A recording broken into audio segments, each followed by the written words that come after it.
Gore Vidal is here. His latest book is called Inventing a Nation, Washington, Adams, Jefferson. I am pleased to have him here to talk about not only that, but other subjects. Welcome. Great to see you. Good to see you again. This comes from a conversation you had with John F. Kennedy some 40 years ago. You're in Hyannisport or somewhere. Yeah, up in Hyannisport. It was the day, I think, the Berlin Wall was going up, and it looked like war. And Jack was a history buff, and he was puffing on a cigar, and we were playing backgammon and waiting for the war news to come in. And he suddenly started in, he said, you know, in this job, I get to meet everybody, all these famous movers and shakers that I've heard about all my life. And he said, you know, the thing I find so disturbing is how second-rate they all are. And then he said, I mean, who is Dean Rusk? Not that he isn't a very nice man and so on. In fact, he was in the administration. Secretary of State of the United States. Indeed he was. Former chairman of the Rockefeller Foundation. Exactly. Well, Jack didn't know. Well, Jack said, look, the only people I know are politicians. I don't know anybody else. Politicians. And I'm faced every day with these resumes, and I meet these people. Then I was talking to your Uncle Lefty, who's an 18th century scholar, and he said how amazing it was that the United States, this little backwoods country with 3 million people, had produced the three greatest geniuses of the 18th century, Benjamin Franklin, Alexander Hamilton, Thomas Jefferson. Now, we've got many more people, and it's another world now, and we don't have anything like them. Now, you just said Benjamin Franklin, Thomas Jefferson, and Alexander Hamilton. Yes. Not George Washington, not John Adams. No. But That's what Lefty Lewis said. No. Lefty Lewis said those three. Right. I didn't decide to write about a book about those three, though I touch on all of these. Yeah. In fact, there are major figures in this book. I tried to answer his question. What was the difference between those who invented the country and those who are deconstructing it, I would think, nowadays in politics? I decided to focus not necessarily on those three, though there's a lot of Hamilton and certainly a lot of Benjamin Franklin. I have noticed all through my life, I've been doing American history, George Washington has been erased. He's just thought to be a kind of boring general. Nobody's interested in him. There hasn't been a decent biography of him for years. And he started the whole thing. And if he hadn't held together the Continental Army, we would still be an appendage of England, or they would probably be an appendage of us by now. And I thought I'd answer the question for him. But I don't, of course, because there's no way of answering it. But there were more superior men involved in government and in the ideas of a republic at that time than there have been at really any time since. But the fact that they would come together in one place, be in one place, not in France, not in Italy, not in London, not in Beijing, but in the colonies of the that would later become the United States, the most interesting and talented people of a century. Yes. And it was a good century. You know, it was a century of Rousseau and Voltaire. I said, well, one of the reasons, I think, was that they were isolated, and they did read more intensely. They talked a lot to each other. They wanted to figure out what's a good form of government. And Benjamin Franklin, they were coming out of the Constitutional Hall. They just had a constitution prepared.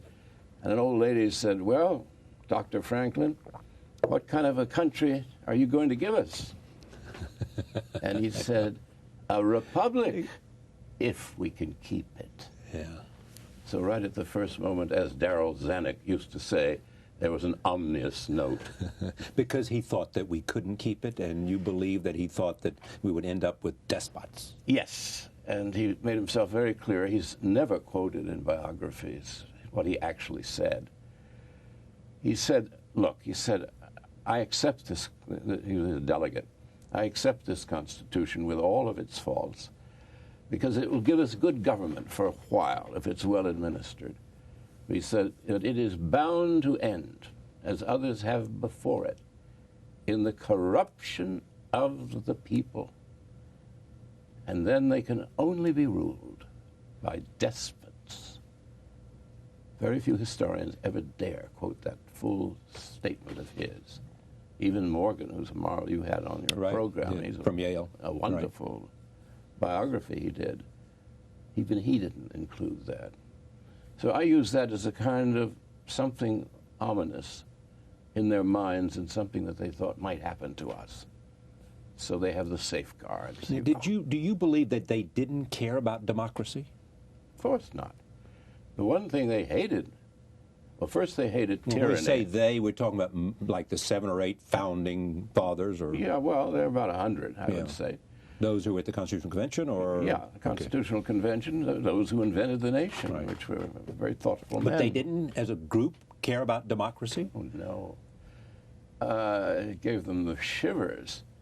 Majoritarian rule, and they always used Athens as an example, instead of as an example of high culture, which it indeed was, as a mess where everybody could speak out and everybody got together, anybody over 18 could vote on legislation. And they made some horrible mistakes. Okay, would the argument be that they didn't believe in democracy, the fact that in fact they did not make, they did not open up democracy and the country to all races and all gender and to women as well? Is that the principal argument against the fact that they didn't believe in democracy? And this is mainly Hamilton, but they also thought, even people like Madison, who's really the father of the Constitution, they thought that in a society like ours, they wanted a republic, not a democracy, in which you elected officials, the best people that you can find, send them to Congress, to the White House, to the courts, and let the best people run the place, because they would have the biggest stake in it, in running it well. So they came up with this 3-pronged government: judiciary, legislative, and executive. With checks and balances intended. Well, checks and balances intended, and it worked for a time.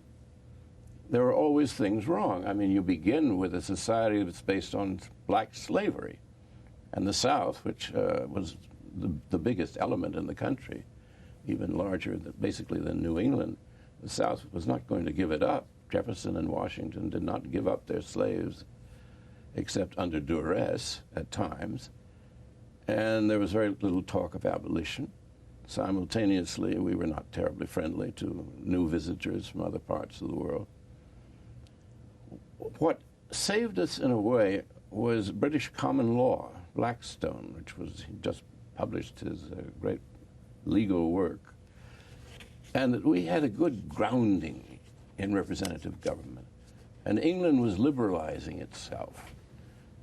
And suddenly you had people like John Bright and in Parliament, true liberals. And this is before the word was demonized by the despots that live among us. And they had a good grip on it. They knew what could go wrong, but they just prayed that it wouldn't go wrong. Then comes the Nullification Acts, in which both Jefferson and Madison, 2 Virginians, Adams comes up with the Alien and Sedition Acts that if you, they're just like the USA Patriot Acts today, that you can be thrown into jail if you speak against the government or you deplore something, and the government can do many arbitrary things. It sort of erases the Bill of Rights.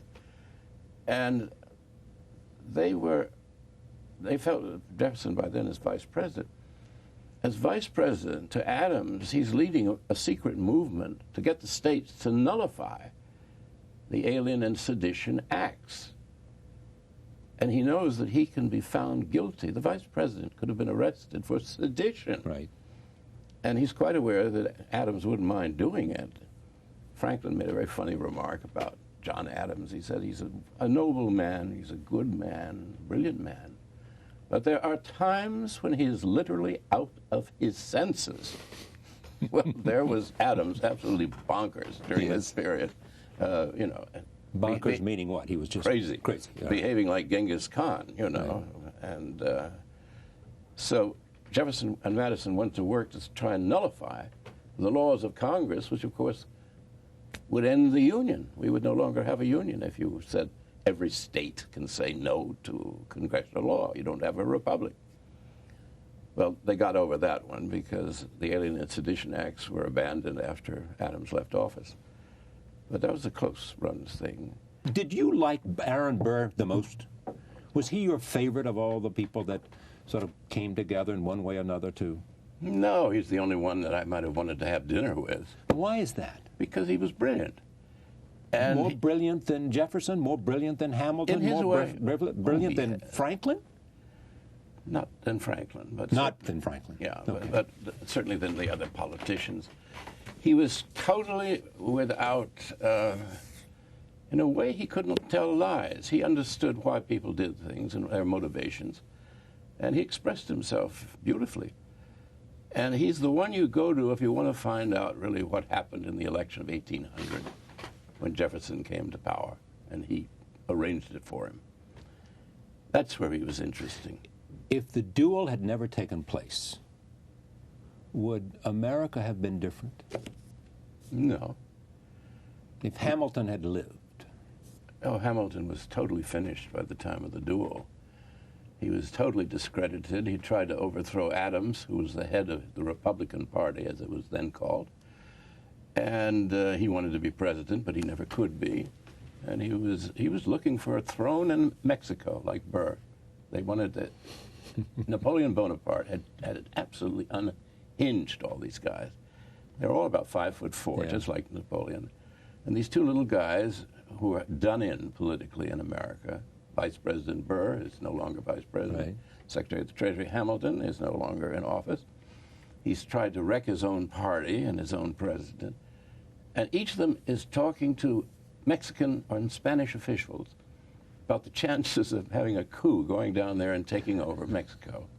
Yeah. And they were quite serious in their planning. It's just everything went wrong, of course.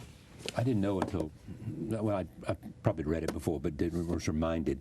John Adams' tombstone, which he obviously He wrote. He said, here lies John Adams, who in 1800 took upon himself the task of preventing war with France. Now, why would he choose that? Because he was the wise person who realized that Bonaparte would be victorious? Well, it didn't take a genius to realize that.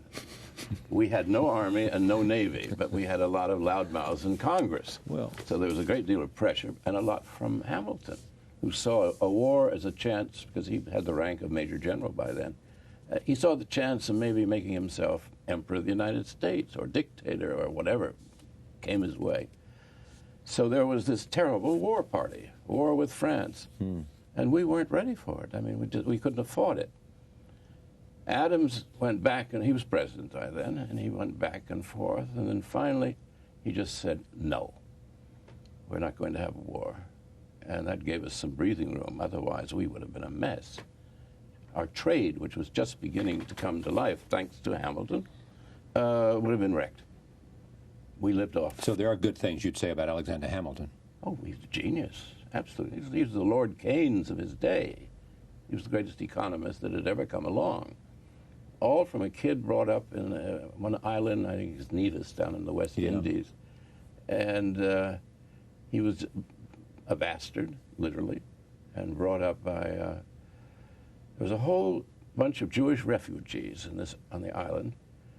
And he was a bright kid, and they trained him in mathematics. They taught him for nothing. So by 14, he was running quite a large store in the town for a couple of New Yorkers who owned it, who in turn finally sent him to Columbia College, which was then called King's College.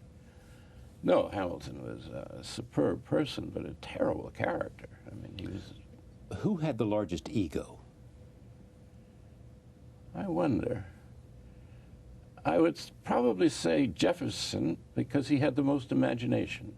About everything. Including his own accomplishments, or? No, I don't think any of them was conceited in the way that we use the word, you know. People think of somebody who thinks well of himself. Jefferson did think well of himself, but he was full of doubts, suffered from migraine headaches, always a sign something is disturbing him. I would think that he was probably the most rounded of them. Washington is sort of my hero in this book because it's just the tenacity of his character. He was majestic, and everybody knew it, that he was it. He was the nation. Adams once said, remarked about the idea that Washington might have been chosen because he was 6'3" and Adams was only, what, 5'6" or something? Yeah. I think Adams made that remark. Yes. Adams said somebody said, how did Washington ever get the job of being commanding general of the Continental Army? Adams said, because he was always the tallest man in the room. Adams was capable of very sour remarks, but... You mourn the fact that, or in fact you have great regret that Washington is not taught better, and there's no real appreciation in the way we teach young Americans about the genius of George Washington. Well, it's not only Washington. Or the leadership of George Washington. No, they don't teach that, and nor do they do a good job with Jefferson, Hamilton, and all the rest of them. I mean, this is the United States of amnesia. I mean, everything is erased every day. History is the least popular of all high school subjects. That's American history. Yes.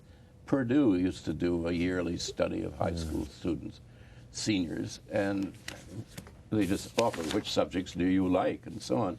Least popular was American history. You have to be a genius and a depraved academic to make our history boring. You just have to have genius. You have to be Well, you spent your life writing about it. Yes, I have. And I have been able to interest over the years some people in American history. I shouldn't have to be doing it pretty much alone. Now, we've got some very good historians, and we have some pretty good biographers these days, but they only go so far. They're very careful. The remark about the corruption of the people. It's not going to get into any book except mine this year.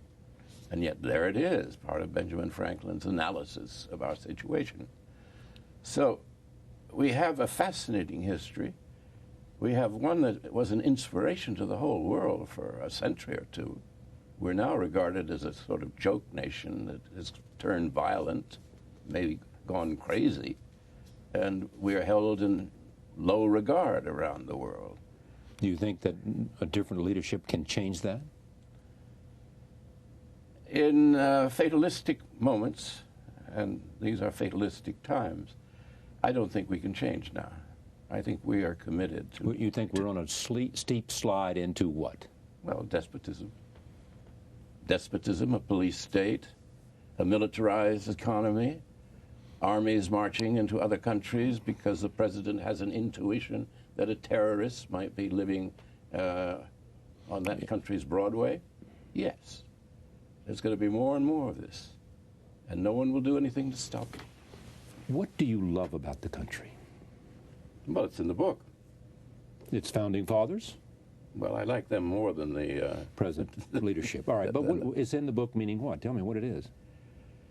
Well, there was sense, I'm talking about today, America, 2003. Well, I can't see it. I only filter it through the past. I mean, to me, the past is as living as today.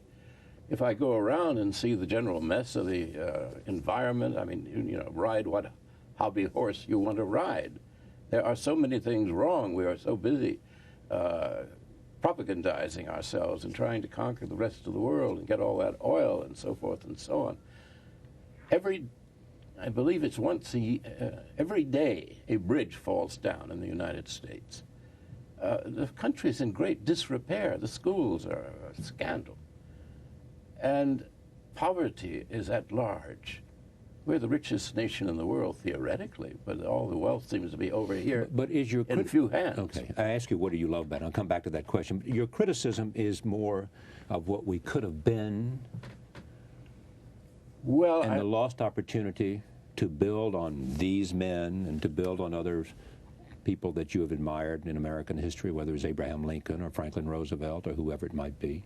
Nobody but a total fraud could applaud what we have come to politically. And anyone who does that... In the quality of our leadership or what? our institutions. I just want to raise a couple of points here, not to suggest that you're not right, and everybody knows that campaign funding, that money is at the heart of American politics in many ways, and in fact that it has, and people from John McCain and a whole range of other people have been critical of it and have tried to change it. But at the same time, a lot of people with a lot of money have failed.